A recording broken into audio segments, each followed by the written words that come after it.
Hello everyone, welcome back to my channel. So today we're doing a CSEC biology and CSEC human and social biology review session, right? So this is basically a crash course. This is going to be part 1 and the topic is cell division. We're talking about mitosis and meiosis today. So basically cell division is a part of biology overall, right? So in the CSEC biology syllabus, cell division is a topic, a part of that syllabus, and it's also a topic in the CSEC human and social biology. Now I did both CSEC biology and CSEC human and social biology, as well as I'm a biology student currently. So I'm telling you that it's the same thing. The information does not change between CSEC biology and CSEC human and social biology. Essentially, it's the same thing. So we're getting into that today.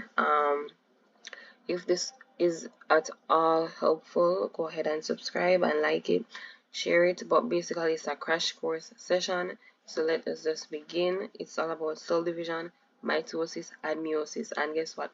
If you don't have no idea what mitosis or meiosis is, if you know you never pay no attention the entire school year, you're going to know what it is today, essentially. So the first thing we need to establish is what is cell division, right? What is cell division before we can even get into anything else? If you don't even know what cell division is, you're not going to understand anything else. Literally, you're not going to understand anything else. So the first thing you need to understand is that cell division is a process that takes place in the body. Just understand that, right? We need it in order to grow. Essentially we need it in order to grow, in order to replace cells and things like that, right? Essentially, cell division means dividing cells, right? And everybody knows that we are made up of cells, right? Cells are basically the basic unit of life. We all know that already, right? Basic unit of life. So the smallest animal cell that's in our body is coming from that, essentially. So what is cell division? Is the division of cells to produce daughter cells, right? And these slides that I have here today are very, very, very concise, like literally very concise. It's just straight to the point. It's not no run around business. Straight to the answers, straight to the point. Okay, so essentially, yes, they replace worn out cells. We need them in order to grow and all that stuff, essentially. And also to reproduce, we need cell division to be taking place. Now, cells can either be somatic or they can either be germ cells, right? So somatic cells are referring to body cells, right? So body cells. So if someone says a cell is somatic, it basically means that that type of cell cannot reproduce, right? It's just body cells like your skin cells and things like that. That would be somatic, a somatic cell. Now, a germ cell would be sex cells like your egg cell and your sperm cell, essentially. And another term instead of germ cells you can use is gametes. So gametes refer to the reproductive cells. So that would be the sperm cell and also the egg cell, essentially, right? Just bear in mind that it's a division of cells to produce daughter cells. That's the essence of it. So just as long as you get that part in your head, you know that we need cell division in order to grow, in order to replace worn out cells, and also to reproduce. And we soon get into the nitty-gritty. We soon get into the nitty-gritty of how mitosis and meiosis come into play.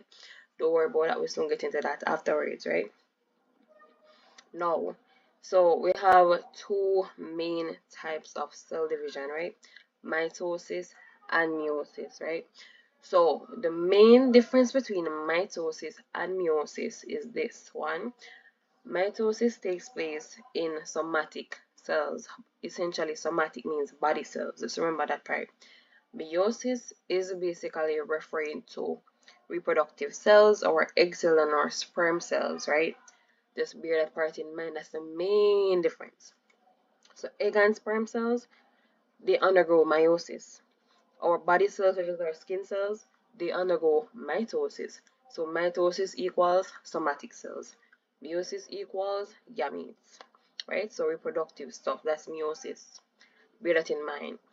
Now, the next main thing you need to bear in mind with mitosis and meiosis is that at the end of mitosis, you will have two daughter cells, right?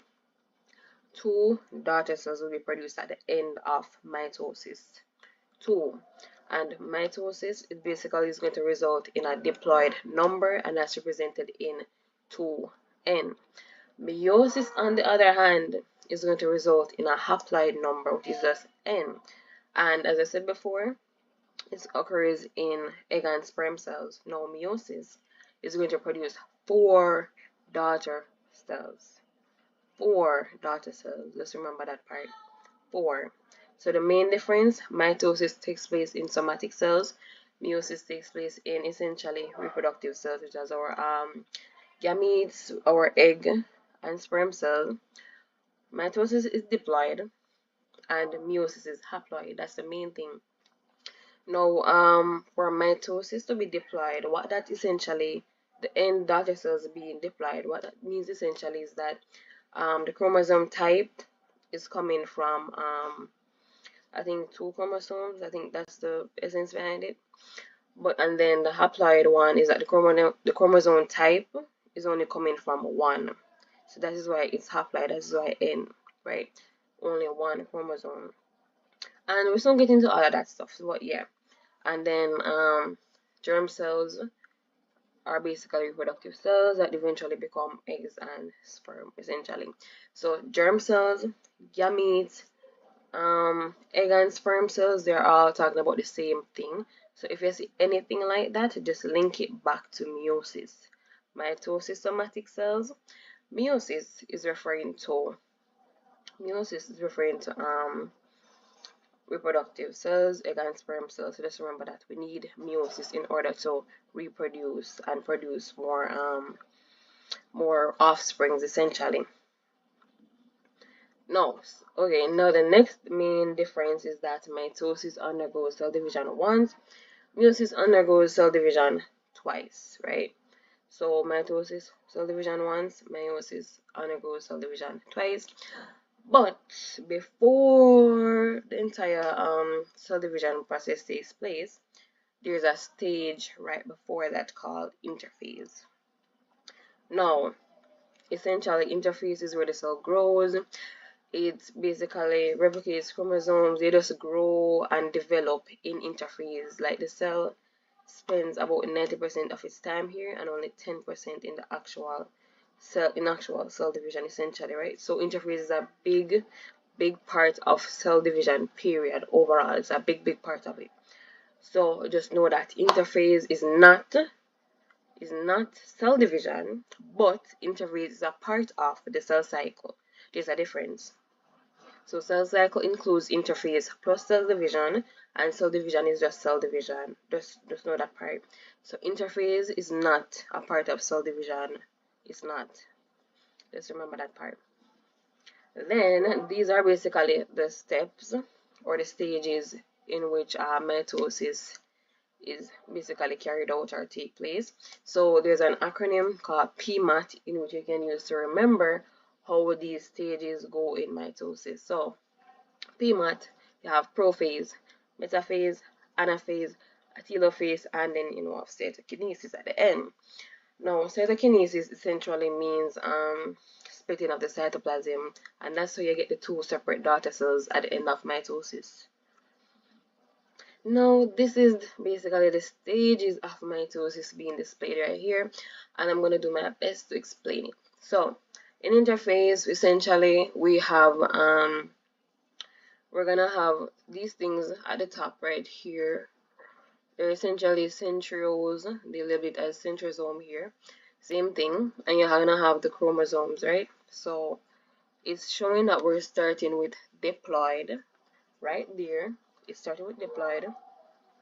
So there we go. So now that's interphase. Now we're gonna bring in the actual cell division now. So once interphase is completed, you have prophase.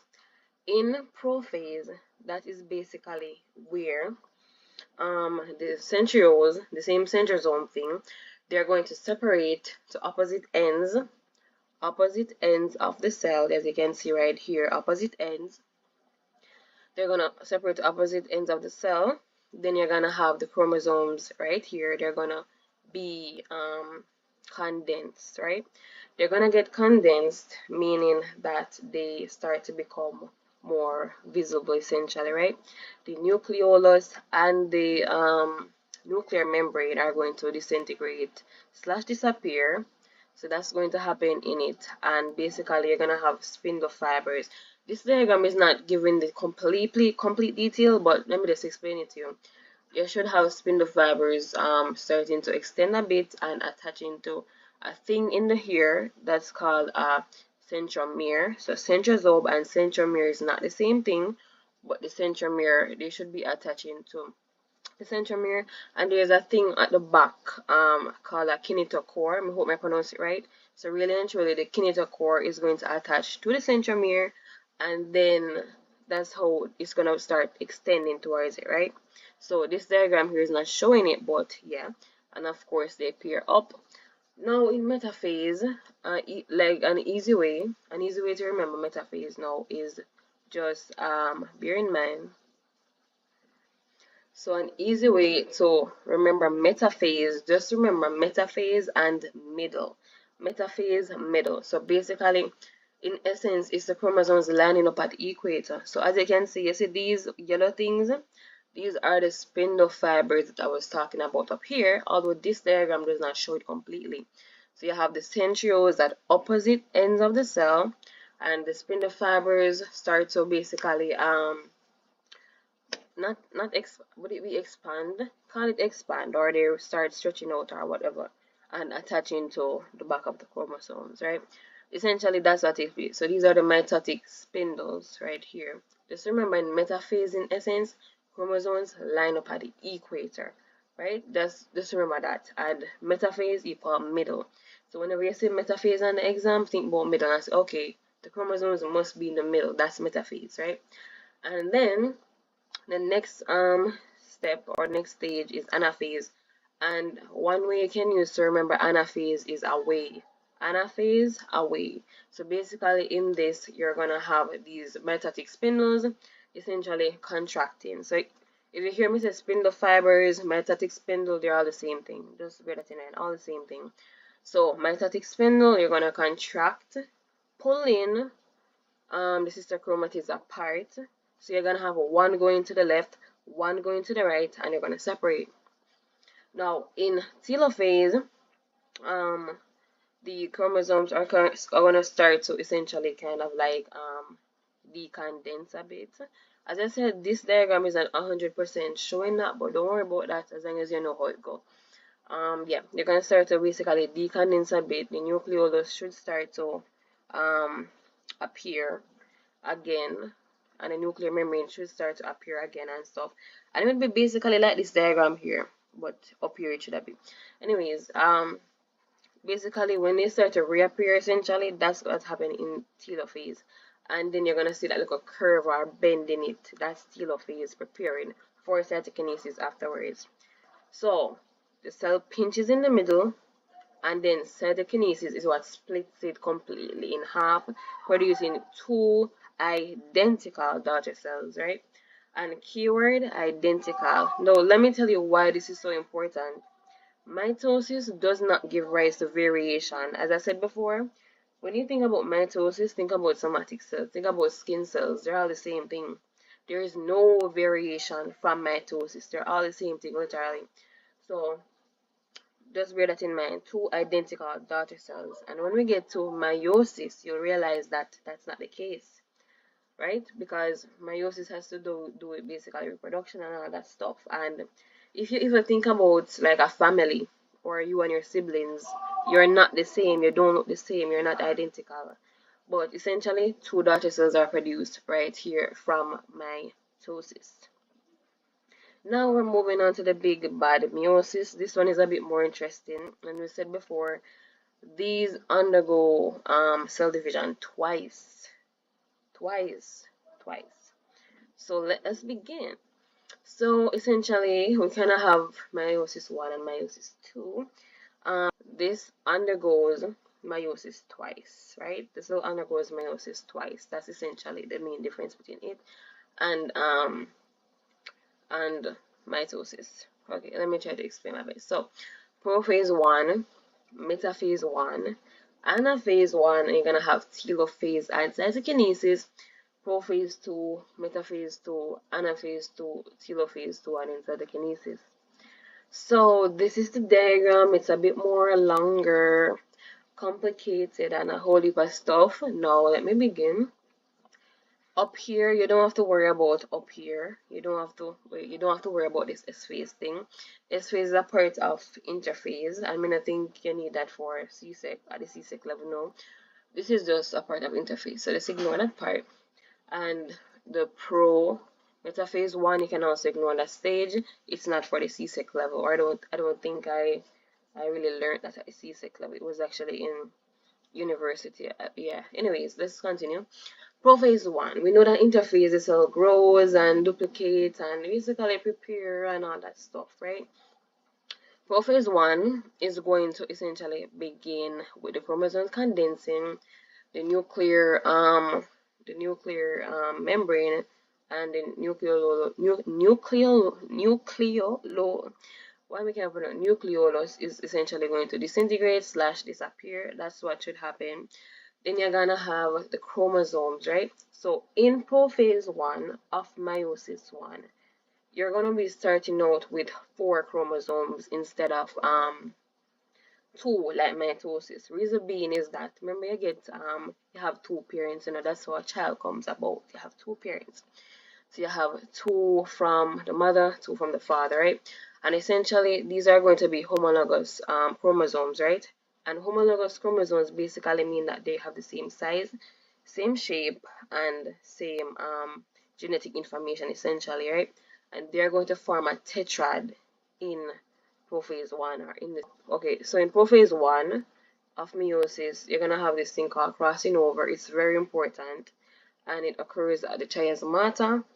So crossing over essentially how the chromosomes basically they switch genetic information, and that's how the variation is gonna take place at the end. That's how you end up with different daughter cells. That's how your parents have you and your brother and your sister, and all 3 of you are different because of this one thing right here.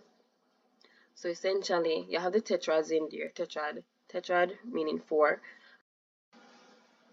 So basically, essentially, the chiasmata is like the point of contact for the chromosomes in here, right? So as you can see, it's like where they cross, they have a little cross, right? As you can see. And so crossing over takes place.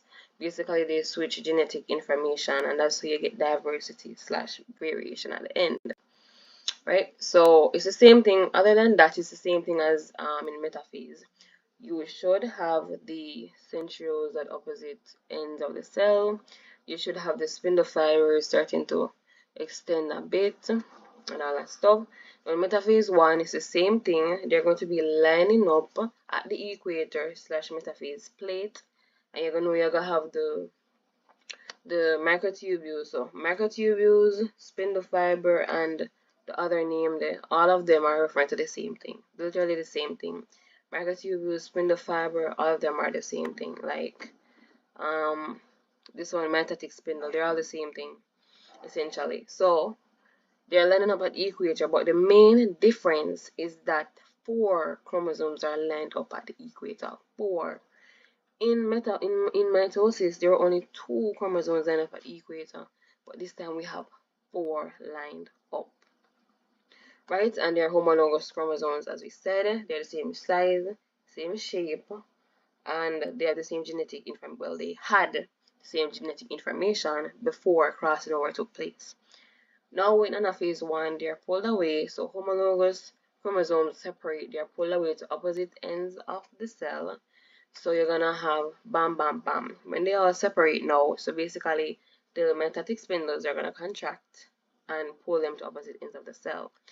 Now, when that happens, you can already see the outcome that we're gonna end up with 4 chromosomes at the end. But yeah. Anyways, so we pull them apart, homologous chromosomes, they separate, all that good stuff. Then we're led to telophase 1. So they arrive at the poles of the cell and begin to decondense. The nuclear envelope and the nucleolus reforms or reappears, and the cytoplasm is divided by a cleavage furrow, and the result is 2 haploid cells here. So you understand that part.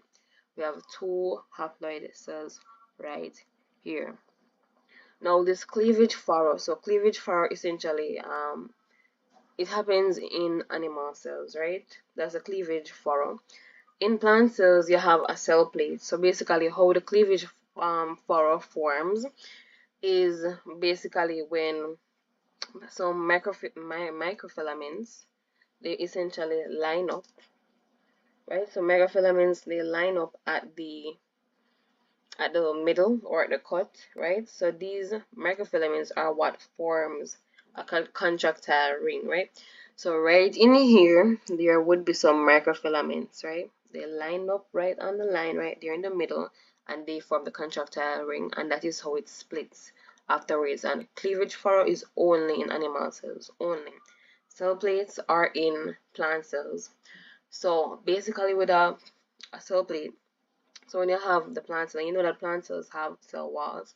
So essentially what will happen there is that there are going to be some vesicles. So vesicles that come from the endoplasmic reticulum / ER, they're going to come, they're going to travel, and they're going to be, there's going to be materials that can build a cell wall essentially. So if we just pretend that this was a plant cell right here, and we want it to split, because the plant cell of course would have more structure, you know. This is just a membrane, that's why it's split like that. But in the plant cell you would have some vesicles, right? Some vesicles from the endoplasmic reticulum, and essentially they would have materials that would basically build the cell wall, and that is how you would have the cell plate forming, and that's how it would split. Just putting that out there. But continuing, we have completed the first meiosis 1, and now we're headed to meiosis 2, and we're starting with prophase 2. Essentially, this time around we have 4 chromosomes, or actually not 4 chromosomes, sorry, we have 4 chromatids. 4 chromatids, and chromatids is one of these. If they were attached, they would be 1 chromosome, but 4 chromatids we're starting with here. So the sister chromatids condense, and a new metatic spindle begins to form, and the nuclear envelope starts to fragment, essentially just disappear or disintegrate, right? So we have 4 chromatids this time around, and we're going to skip pro metaphase right here because I don't think you need to know it for CSEC. Then metaphase 2, so just remember P mat all the way, you know, P mat. So anyways, metaphase 2, they're going to line up at the equator again. So you have the 4 chromatids at the, so basically crossing over, all that stuff are not going to happen in prophase 2. Let me just put that out there. You see this crossing over business that happened up here, it's not going to happen in prophase 2. That's prophase 1 business, not going to happen in prophase 2. That's what gives the entire genetic variation to the daughter cells down here, although we don't reach down there yet. But crossing over only happens once in prophase 1. So you see, they are lined up at the equator in metaphase 2, and they're going to be pulled apart. So in anaphase 2, it's basically the same thing, but you have to pay attention to whether it's chromatid or it's chromosome. So look at these right here. You see that you have blue, red, yellow. You realize them different. They're all different. So essentially, the metatic spindles are going to contract, pulling each chromatid to opposite side of the cell. So it's pull them. See there? Sister chromatids are pulled apart by the shortening of the kinetochore microtubules. Non-kinetochore microtubules lengthen the cell, but essentially the kinetochore is a thing that's attached to the centromere, and these little things are the centromeres, so the kinetochore will be attached to it, and the kinetochore is what will be attached to the metatic spindle and do the contracting and the pulling away in anaphase 2. And then you have at the end, you're going to end up with 4 haploid daughter cells. 4 haploid daughter cells you're gonna end up with. So let me just show you right here. So chromosomes arrive at the poles of the cell and decondense, right? They start to decondense. Nuclear envelopes around the 4 nuclei. Cleavage furrow divides the 2 cells into 4 haploid cells. So the same cleavage furrow that I said that the microfilaments line up, and they're essentially what's gonna cause the cell to pinch and pull apart, right? They're gonna form the contractile ring, pinch and pull apart essentially, right? But just note that at the end of meiosis, you will be having 4 haploid daughter cells. Just try to remember the process of how all of this stuff works. And cytokinesis is a splitting of the cell. So splitting of the cell, that's cytokinesis. So there should be 4 at the end, 4 daughter cells at the end of it. Now, so past question time. So complete the statement below by writing the correct word chosen from the list provided in brackets: ribosome, DNA, RNA, chromosome, cytoplasm, and nucleus. So a gene consists of part of a dash molecule on a dash in the dash. So a gene consists of a DNA molecule arranged in a or arranged on a chromosome in the nucleus, right? That's what it should be. So DNA, chromosome, nucleus. So a gene consists of part of a DNA molecule arranged on a chromosome in the nucleus. Now, your friend Mark completed table 1 below to show the differences between mitosis and meiosis. Some of his information is correct, so let us group these things properly, right? So I'm not gonna write, but I'm gonna tell you what should go in what. So just bear in mind. Okay, so 2 cell divisions is not mitosis. That is definitely meiosis, right? How we know that that entire diversity, what I'm giving as a diversity, let's say variation. So meiosis give rise to variation. That is why you have 4 different haploid daughter cells at the end. Variation, and it undergoes cell division twice. So that's meiosis. Occurs in normal body cells. That is mitosis. Nuclei have genes mixed by crossing over, and we know that this thing, number 3, takes place in prophase 1 of meiosis 1, right? So this is meiosis. Provides variation, we're also referring to meiosis.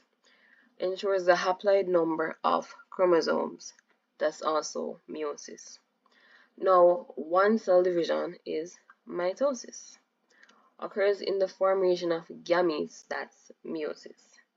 Nuclei have identical genes, that is mitosis. Produces clones, that is mitosis, because they produce two identical daughter cells. Ensures the diploid number of chromosomes, that is also mitosis. Now, see, I have them listed here. So mitosis, you have 1 cell division, nuclei have identical genes, they produce clones, ensure diploid number of chromosomes, and they occur in normal body cells, aka somatic cells. Meiosis has two rounds of cell division. They occur in the formation of gametes. The nuclei have genes mixed by crossing over. They provide variation and ensures haploid number of chromosomes. So that is meiosis. Now that's essentially it for everything. I hope that this clarified some of the stuff. If you have any questions, go ahead and comment them down below. If this review / crash course of the cell division, mitosis, and meiosis was helpful, and look at the answers, you can go and check out this website. Yep, I think that's the end. So if you're new, go ahead and like, comment, share, subscribe. If you need CSEC tips and things like that, you can go and there's a playlist in the description down below. You can go ahead and watch that if you need help, tips, advice, study strategies, and all that good stuff. So anyways, hope this was helpful. So this is for both CSEC biology and CSEC human and social biology. No excuses. So anyways, thank you so much for watching, and bye.